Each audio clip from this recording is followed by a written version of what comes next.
कर्जमाफीच्या प्रतीक्षेत असलेल्या राज्यभरातील सर्व शेतकऱ्यांसाठी सर्वात मोठी खुशखबर असणार आहे।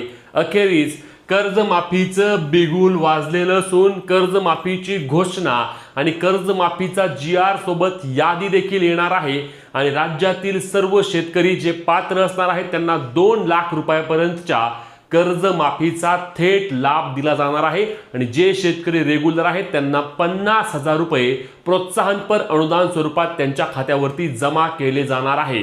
याबाबतची आता अधिकृत घोषणा होऊन GR येऊन लगेचच याद्या देखील प्रसिद्ध होणार आहेत आणि याद्या आल्यानंतर ज्या शेतकऱ्यांची नावं यादीमध्ये असणार आहेत त्या शेतकऱ्यांना केवळ त्यांचं आधार प्रमाणीकरण करावे लागेल आणि आधार प्रमाणीकरण केल्यानंतर त्यांची जी काही कर्जमाफीची रक्कम असणार आहे ती त्यांच्या खात्यामध्ये DBTच्या माध्यमातून थेट जमा केली जाणार आहे आणि अशा पद्धतीने ही कर्जमाफी 2026 ची प्रक्रिया पार पडणार आहे।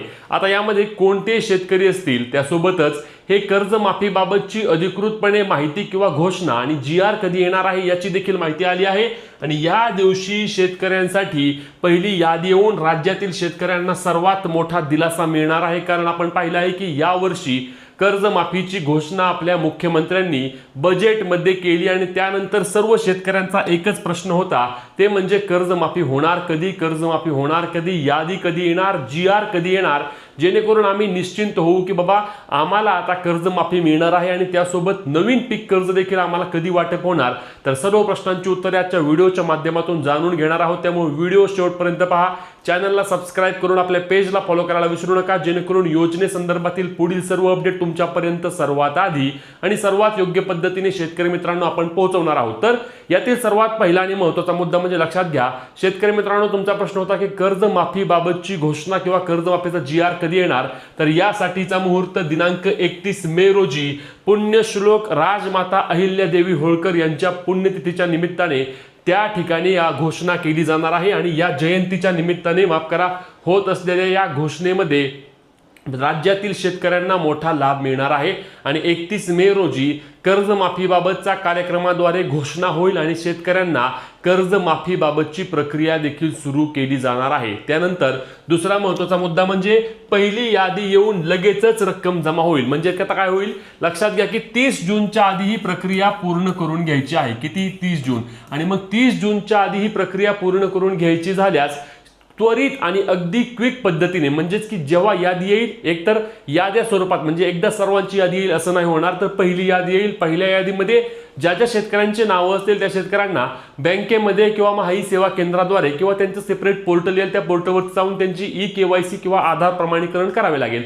आधार प्रमाणीकरण म्हणजे काय की संबंधित शेतकरी जिवंत आहे, संबंधित शेतकरी तोच आहे हे तपासण्यासाठी आधार प्रमाणीकरणची प्रक्रिया पाडली जाणार आहे किंवा आधार प्रमाणीकरणची प्रक्रिया पूर्ण करून घेतली जाणार आहे आणि शेतकरी जेव्हा त्याचे आधार प्रमाणीकरण पूर्ण करून घेईल तेव्हा जी काही रक्कम असेल ती रक्कम शेतकऱ्याच्या खात्यावरती जमा होणार आहे।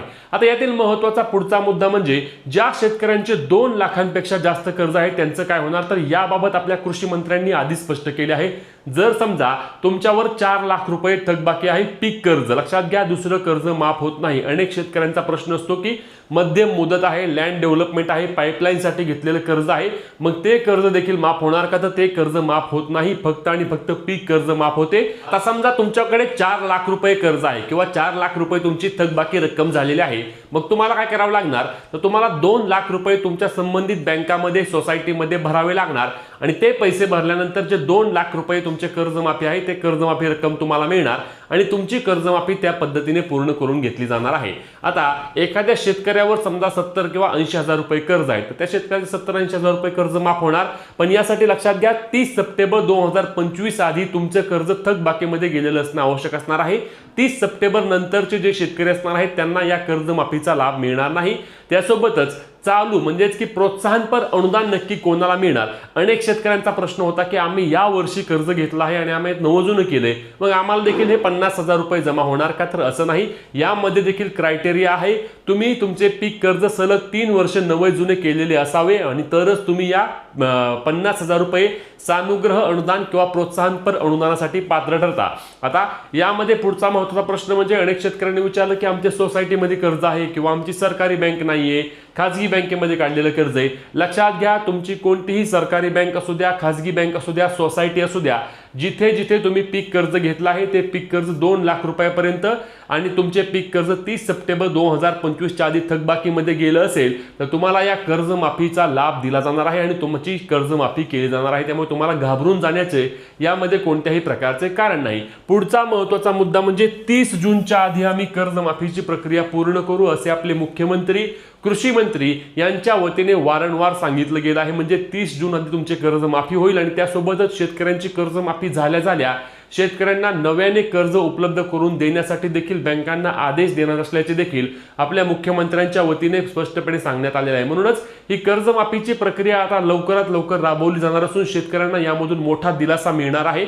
जे शेतकरी पात्र असतात यामध्ये मिळालेल्या आकडेवारीनुसार 30 लाखांच्या आसपास शेतकऱ्यांना कर्जमाफीचा थेट लाभ दिला जाणार आहे आणि 30 लाखांपर्यंत शेतकऱ्यांना जर कर्जमाफीचा लाभ मिळाला तर राज्यातील शेतकरी काही प्रमाणामध्ये दिलासादायक शेतकऱ्यांसाठी बाब असणार आहे। कारण लक्षात घ्या, सध्या दुष्काळ आहे, मागील वर्षी मोठ्या प्रमाणावर पाऊस झाला, नुकसान भरपाई झाली, आता अल निनोचं संकट येऊन ठोठावले आणि अशा परिस्थितीमध्ये शेतकऱ्यांना वर घेण्यासाठी या पीक कर्ज किंवा या कर्जमाफी योजनेचा मोठ्या प्रमाणावर फायदा होणार आहे। आता तुमच्यावर नक्की किती कर्ज आहे, तुम्ही थकबाकीमध्ये आहे की तुम्ही चालू बाकीमध्ये आहे, हे नक्की कमेंट करून सांगायला विसरू नका। आणि ही महत्त्वाची व्हिडिओ जास्तीत जास्त शेतकरी मित्रांपर्यंत पोहोचवून पुढील सर्व अपडेटसाठी आपल्या हक्काच्या पेजला फॉलो आणि तेवढ्याच हक्काने आपल्या चॅनलला सबस्क्राईब करायला विसरू नका। भेटूया पुढच्या व्हिडिओमध्ये, तोपर्यंत जय महाराष्ट्र।